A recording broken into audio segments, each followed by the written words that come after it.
The trail, raise hell, raise hell. Hell to the commanders will prevail. Raise hell, raise hell. Hell to the commanders never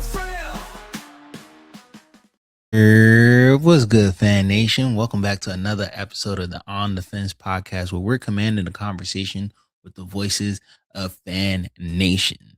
So it's been a little over 24 hours now since we first got the notification that the Commanders have hired new defensive coordinator, Daronte Scott. I'll be honest with y'all. When I first heard the news, I was like, who? But after spending some time doing a little bit of a deep dive into his history, I was able to see a little bit of the genius behind what DQ might have done here. He didn't just hire a coach, y'all. He hired an architect. And he's somebody who I think can turn this passive 2025 defense into something that's a little bit more active.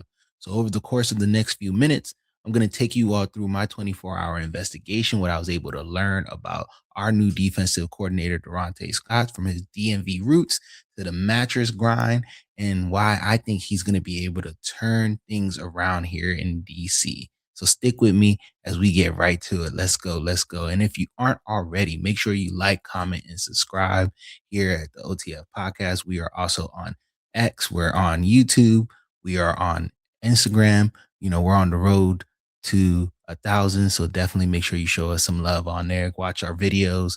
We got more stuff coming along the way. But let's dive right into what we learned, or what I learned over the last 24 hours about our new defensive coordinator, Daronte Jones. Who?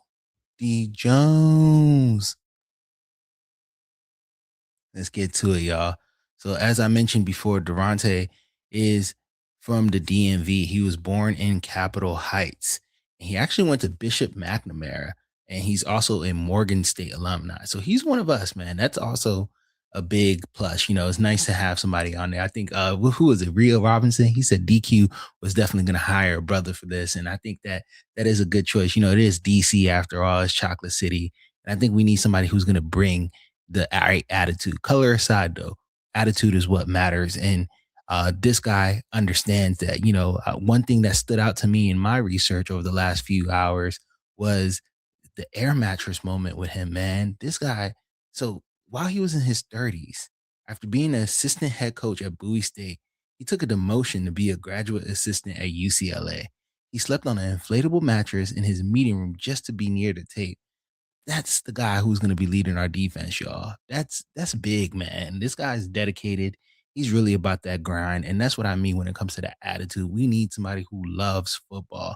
And not only does he love football, he really has a teacher philosophy. He spent years coaching high school history and PE in Louisiana. He realized that every student learned differently.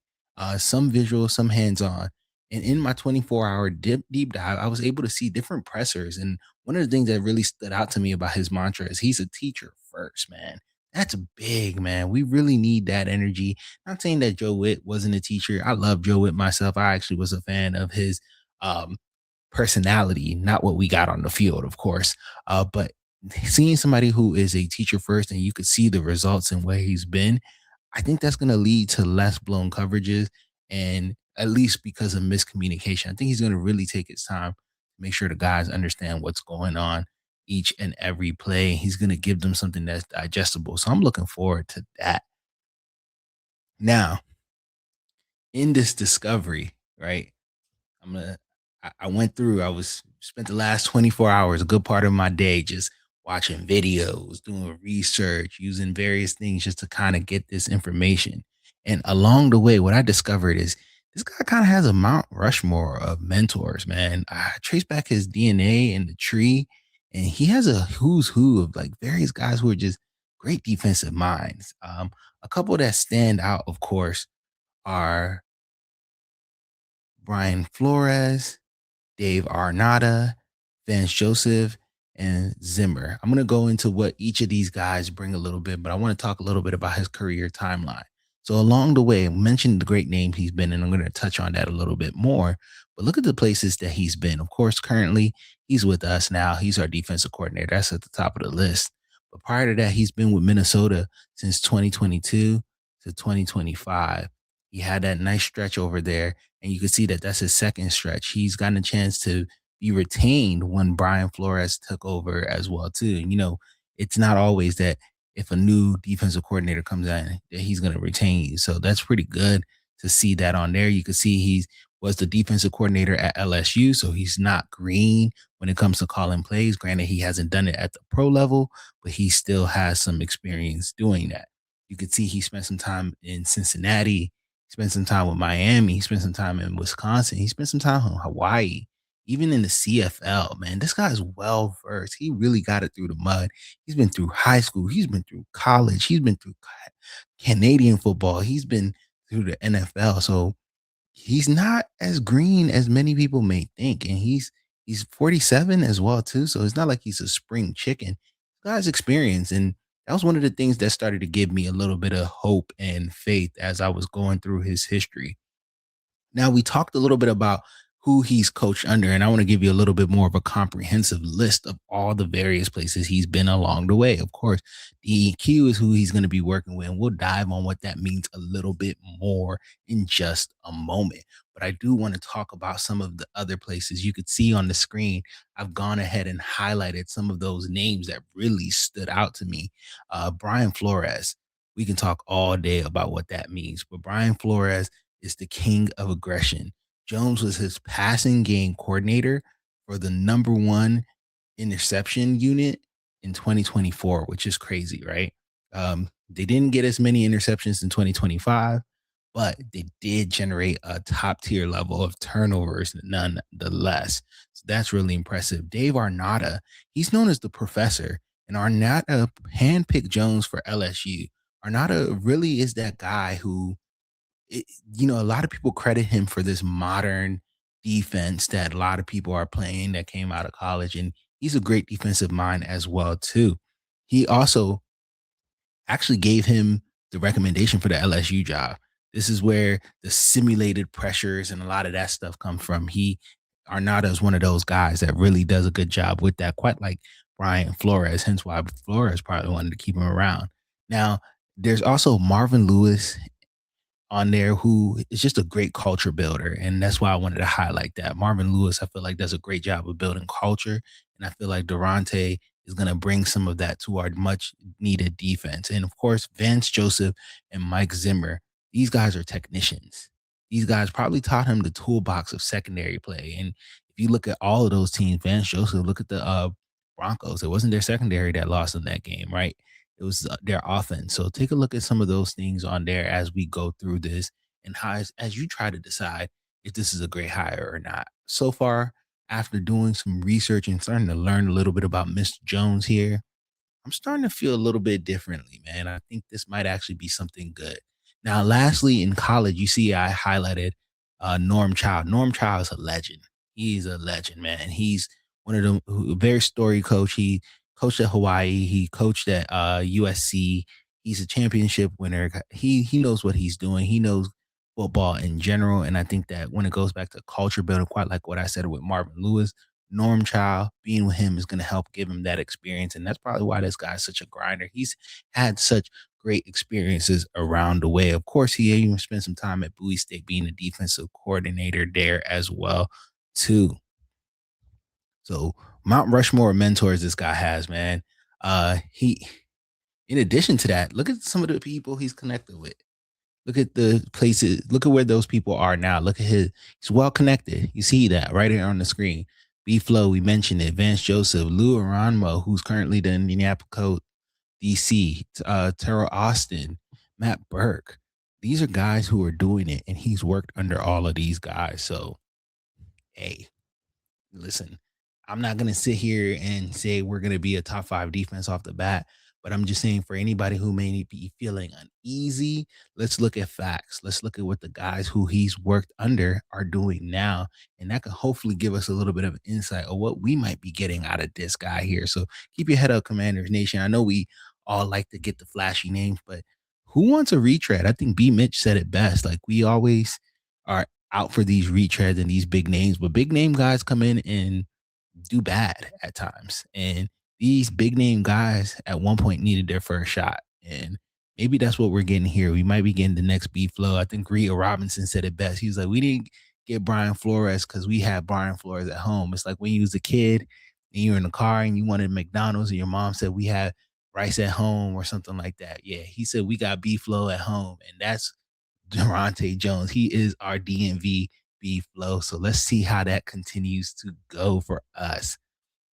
Now, along the way, had a few more discoveries, and I want to share that my next discovery with you all. Besides his tree and his lineage, this guy, man, I think he's gonna really bring a different blueprint to our guys, and I think there's gonna be some guys that benefit from this, mainly when it comes to positionless football. Man, I think he's going to really bring that over. There's a couple guys who are pictured here who I really think are going to benefit from this. I look at what he did for Josh Metellus in Minnesota. Metellus played 12 different positions in one season. He played defensive tackle, he played edge, he played slot, he played safety, you name it. That guy was doing it. And these guys on the screen right here, I think are going to be able to eat. Honestly, in this one, I'm gonna highlight a couple guys though. I'm looking at our roster and I see Tyler Owens, that freak athleticism we've been talking about, the broad jump, the speed, all of those things he did with our ass. Jones isn't going to leave him on special teams, y'all. I think he's going to turn Tyler Owens into our version of Metellus. He's going to be like that queen on the chessboard that the QB can never find. I also think Revo might be somebody else who gets to eat in this type of defensive scheme as well, because they do like to use different personnels and they do like three safety sets. So I wouldn't be surprised if we got a chance to see a lot more Tyler Owens and Revo. Dare I say, maybe even by the end of the season, Tyler Owens might be a household name. Dare I say, hey, I'm just putting that out there. Don't shoot the messenger. Just giving you my thoughts on that, just based off of what I've seen him do with other players that fit a similar skill set and mold in that prototype. Speaking of prototypes, Jones likes those lanky lockdown type guys. And the person who I really think is going to be the winner here, and that's why I made his picture a little bit bigger than everybody else, and that's Trey Amos. Trey Amos, granted, is going to be coming off of an injury, but he has potential to eat in this type of defensive scheme. When you look at that, what he likes, I mentioned length and physicality, and Trey Amos is going to be like the Byron Murphy Jr. of this defense, the guy he can trust on the island while he schemes up chaos elsewhere. So this is going to be really nice, man. I can see Amos in more press man. Amos is about to become a household name as well. Well, he already sort of is, but I think Frozone and Chill are going to really be a duo on there. And I mentioned Frozone because I feel like this type of system can hopefully repair the digressed Mikey that we saw, right? I think Mikey will get an opportunity to do more of what he's good at. I don't know if we're going to see him on the outside, especially with how things might go with Marshawn and also in the draft and free agency. I do see us bringing in some more cornerback help, maybe somebody who's going to be on the outside, but I do think this is going to give Mikey an opportunity to really show his skill set. When we talk about this guy being a turnover he teaches turnovers, whether those are forced fumbles, whether that's interceptions. He's all about those turnovers. And we know that Mikey has a nose for the ball. So I'm looking to all of these guys on the screen, even Frankie. I think Frankie could get a potential to go back to what we saw in that first season with us, where he was all over the field, getting a chance to do a little bit of things. But this all predicates from how we use our defensive line. And these simulated pressures and things that they bring are going to really help out in there. They're going to be key when it comes to all of those things I'm talking about there. Now, let's dive in a little bit into my next discovery and what things might look like with DQ and him together. That synergy, what's that going to be on? Now, why now? I think Quinn recognized that he can't call plays. I don't even think DQ wants to call plays. I really feel like DQ just wants to be that CEO type coach. You've seen the reports everywhere, even in the way he says it.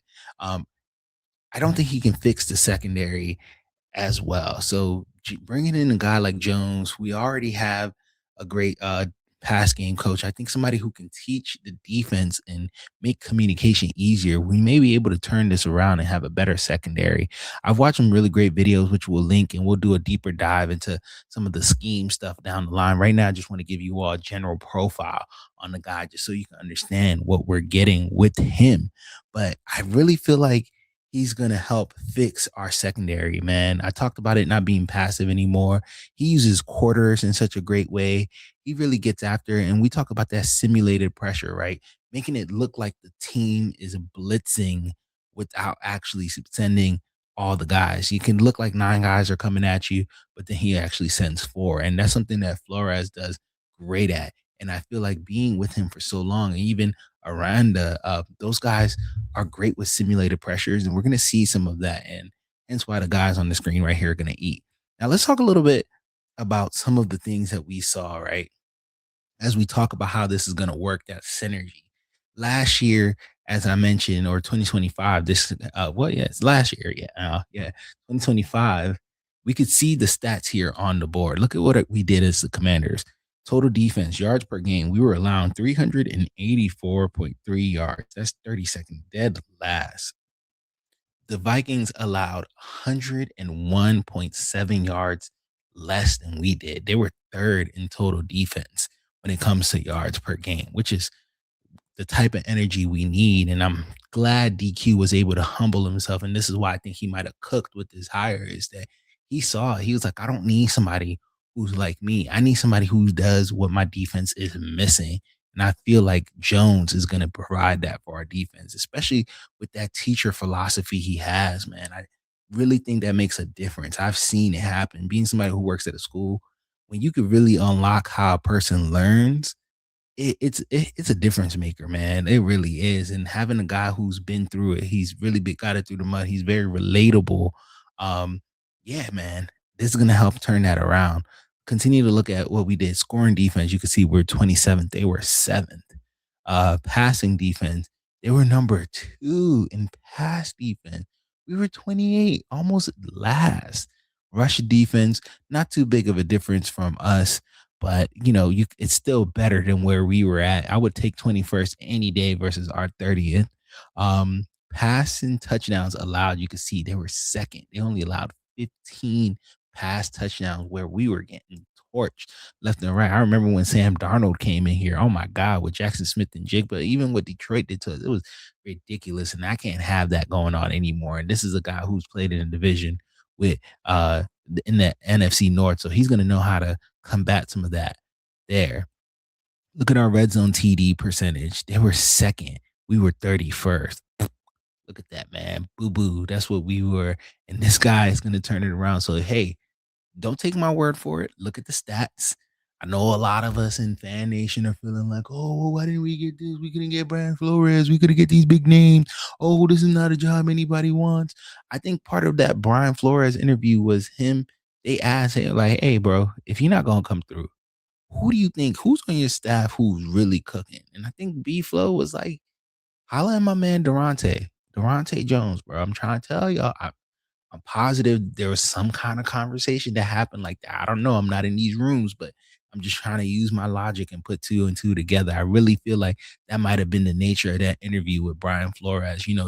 John Keim is somebody who you all need to pay attention to when it comes to this. He is a really good insider. And one of the things that John Keim has said the entire way throughout this process is that as they're bringing in guys, they're probably asking questions about things that are missing and how they could be fixed. And I feel like Daronte Jones might have been a catalyst of that. I feel like they really, in that Brian Flores interview, were like, hey, in the event that you don't come here, who's your right hand man? Who's somebody who you think would hoop out in this position? And he probably was like, yo, my man's Jones, D Jones. Who? D Jones. You know what I mean? So, in all seriousness, though, I really feel like this is going to be a hire that could potentially turn out for the better. And though it seems risky, yes, these guys need opportunities to start somewhere. And his track record and his history speaks well for me. Look at that third down defense, fourth for Minnesota. Look at the ours, 23rd. Look at the turnover margin. They had 21 turnovers. We had 10. We would have killed for 21 turnovers this past season. That would have made a difference in a lot of games that we could have won if we could have gotten at least 21 turnovers. So look at the proof in the pudding. Don't take my word for it, man. I'm really feeling good about this. And I want to hear what you are feeling about this too. You've heard my research. You've heard my point. I'm gonna grade this in just a little bit, but I want to make sure that you all drop in the comments below what your thoughts are on this hire. What's your grade? What are you giving it?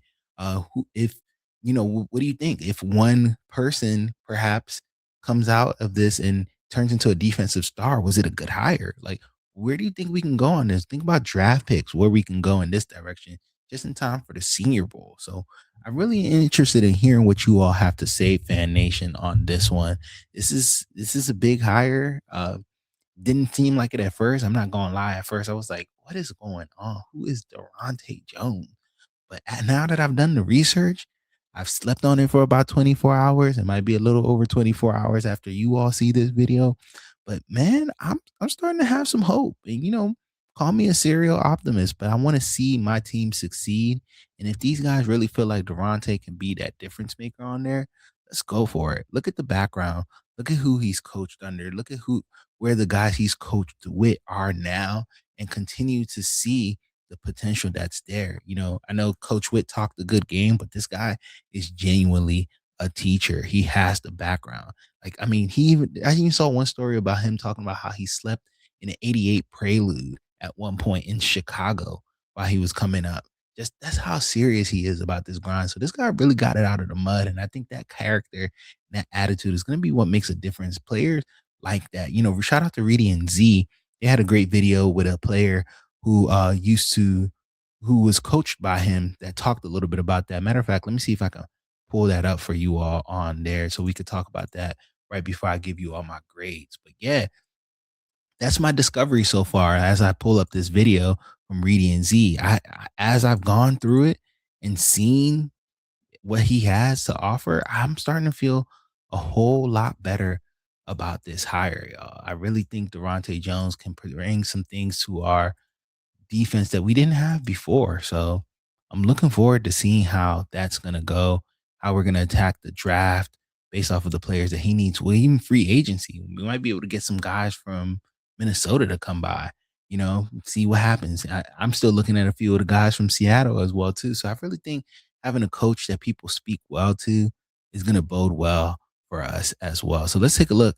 Here is Reedy and Z's page. Shout out to our guys, Reedy and Z. Great work, man. Those brothers are always putting on. I love their page. I love the work that they do. Shout out to those fellas, man. Make sure you follow them if you aren't already. Follow them on YouTube, X, and Instagram. But let's check out this video Of course, that they I'm recently excited for posted. the hire. But that was with any hire since he left Bowie State. Like, I was a UCLA fan for a minute. I was a Hawaii fan for a minute. You know what I'm saying? Just kind of following wherever he goes. But that's just like the type of impact that he's kind of had on players.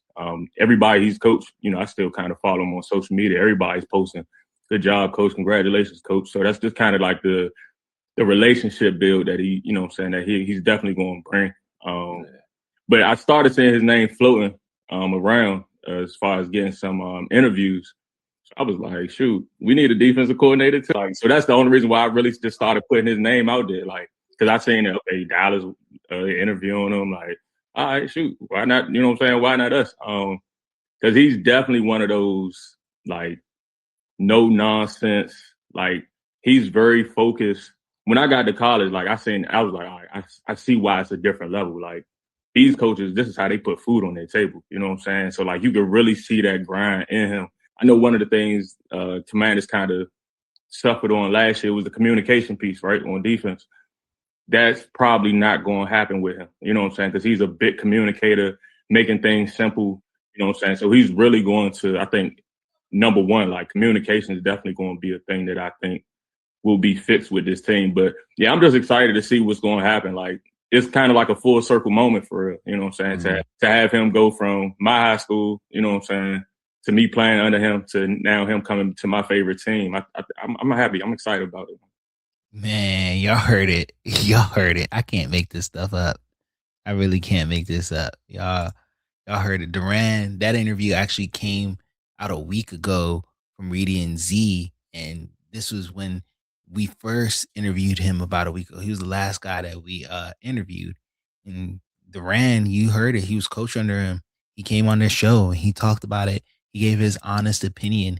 And little did he know he was foreshadowing because he said full circle moment. And now we've gone full circle and actually hired the guy. So you heard it there. I'm encouraging you all to do your research and your investigation. Starting, of course, with this video. Check out my guys, Reedy and Z. Check out my guys, Rio Robinson. Check out John Kime, Nikki Giovanna, R.E. Murtroff. There's a lot of great things that are out there about this guy. Even what's the one guy? I think it was like Lou Sports or something. Lou, he's a Cowboys content creator. And you know, I'm never going to be on here talking about no Cowboys content creators. But remember, the Cowboys interviewed this guy and he went on an entire breakdown on how Daronte Jones uses quarters in the secondary and really broke that down. And it was very insightful. You know, I almost wanted to sub and subscribe on this guy's page because of the insight he gave. So do your research, man. And as I've done mine, I'm honestly, yesterday, if you would have asked me what I thought about the hire, I might have gave it a C out of confusion. Today, if you ask me about the hire, I'm gonna give it an A minus because I'm feeling good about the research I've seen, the stats I've seen. This guy could potentially be the most important hire of this offseason. Dare I say it, you know, across all teams. So let's see what happens. Fan Nation, you know, as always, we love it when y'all tap in with us. I appreciate you. Make sure you like, comment, and subscribe if you haven't already. Drop your thoughts in the comment. What do you think this hire is going to mean? What's your grade on there? How do you think it's going to impact the draft and free agency? Let us know. Of course, Kenny and I are going to continue to tap in with you all as time goes on. We'll do a deeper dive into our coordinators. We'll even share some of the missing footage from this season, some of the vlog footage and stuff that didn't make it to light because, of course, we were dookie.